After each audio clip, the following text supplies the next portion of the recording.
ายดีทุกคนมื้อนี้เป็นมื้อวันอาทิตย์เนาะเพิ่นก็เดินเวียกเนาะ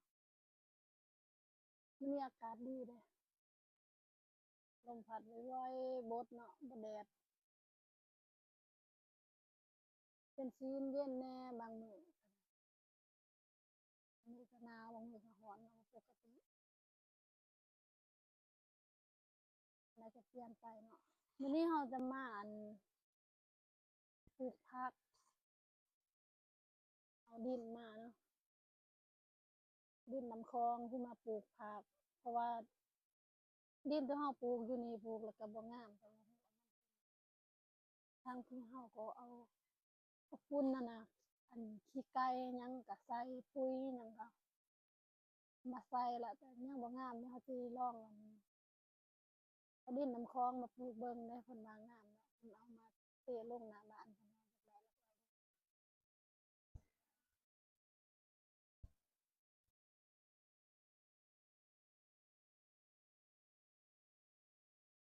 นี่แหละดินน้ำคลองเนาะจักแม่นจักบ่หรือว่าเพิ่นตัวเนาะเพิ่นว่าดินน้ำคลองดินน้ำคลองมันแดงแบบนี้บ่วะอันนี้แม่นอันขอกผักบัวดอกว่าไก่มันซับนะมันบ่ได้กินก็เลยว่าปลูกไว้เพิ่นว่าบ่งามเนาะบ่ขึ้นเลยนะรดน้ำซุมื้อ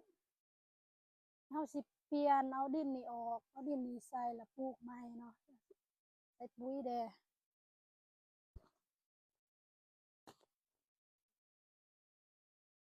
เออ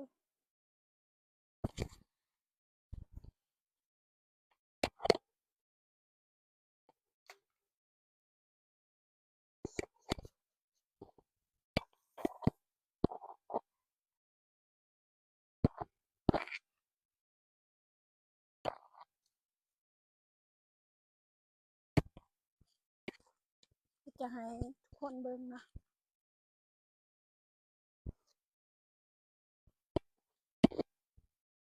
นี่นะ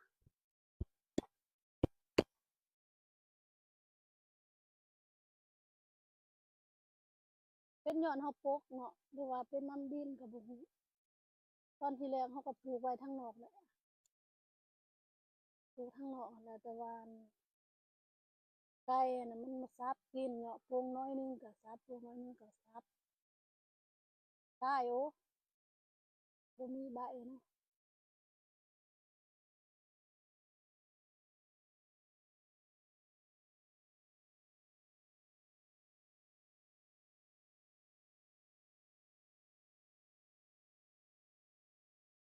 สิปลูกใส่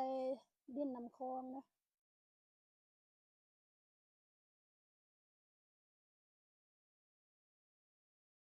โอ้ย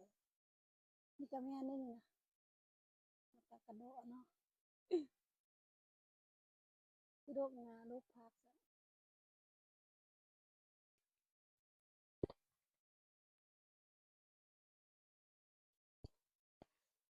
อึ๊บ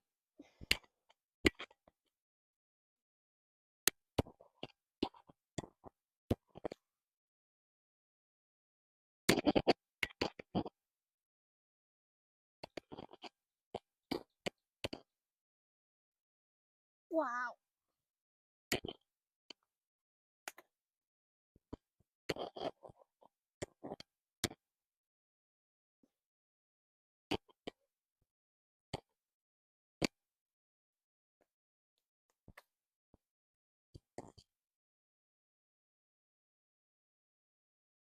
ใส่ปุ๋ยก่อน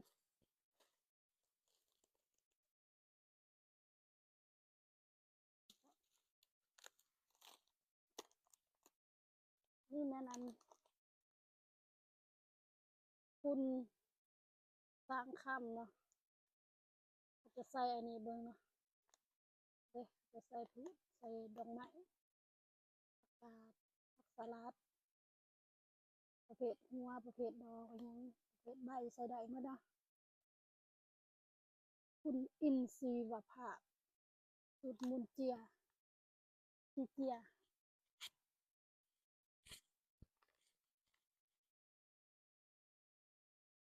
ส้มอยู่นอกบ่เนาะ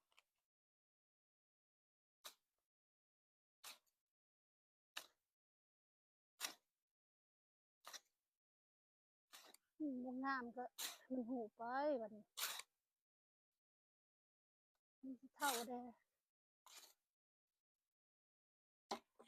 นี่ใส่แดบ่งามแท้บ่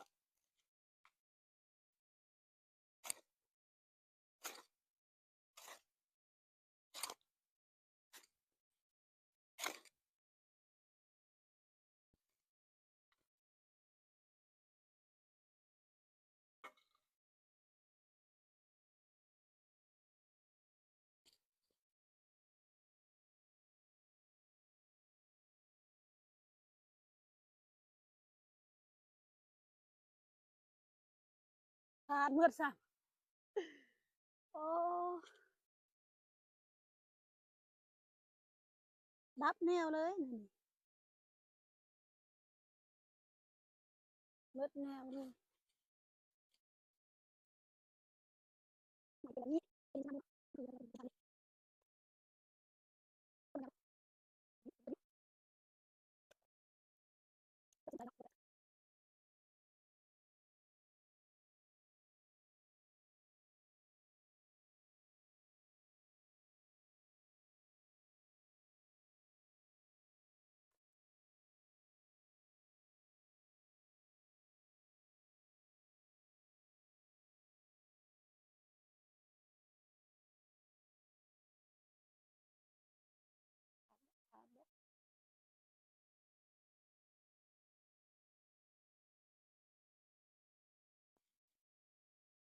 ตกทิ่ม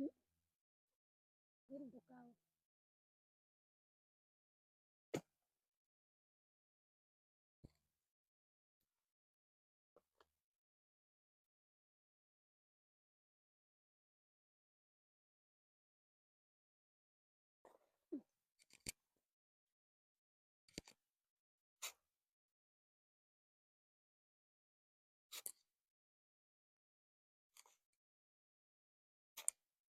นี่ลายโหดออกขึ้นนี่ว้าแปะมาเลยเอาครึ่งนี้ซะเนาะ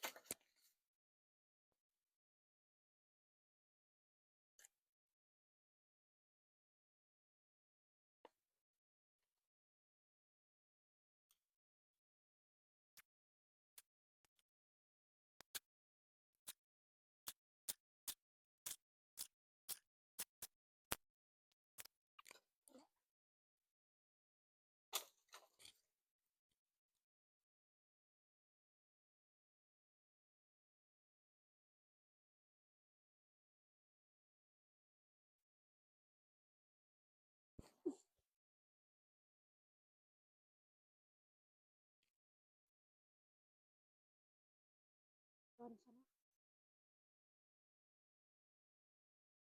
ตัดใบทิ้งเลย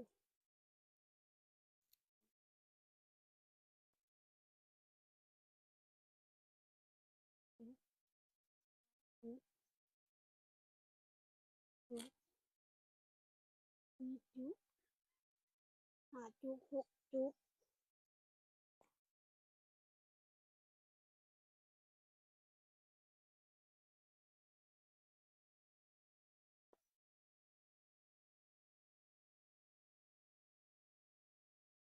แล้ว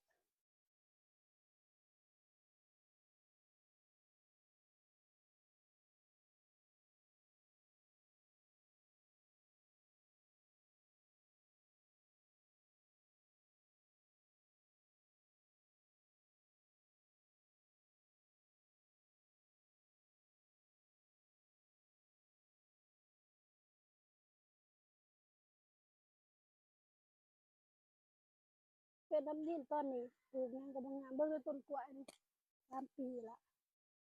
บ่ได้กินมาเทื่อเดียวปลูกมา3 ปีคุ้มค่าติบ่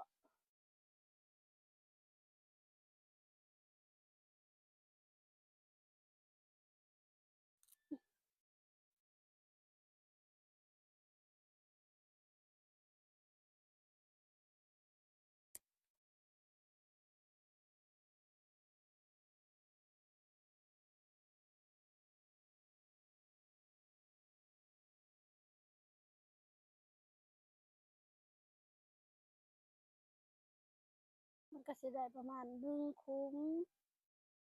2คุ้ม3คุ้ม4คุ้มนี่แหละเนาะ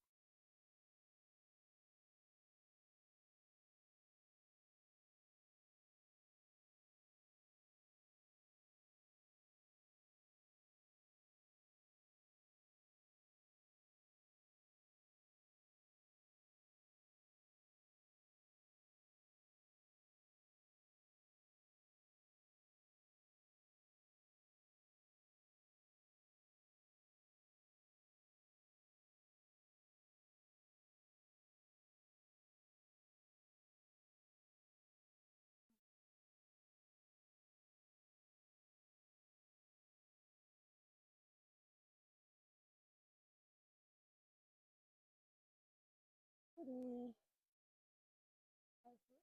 ถูกละเสร็จละได้แต่3คู่นี่เฮาสิไปไหว้เพิ่นคือเก่าเนาะงานไก่ตอดนะ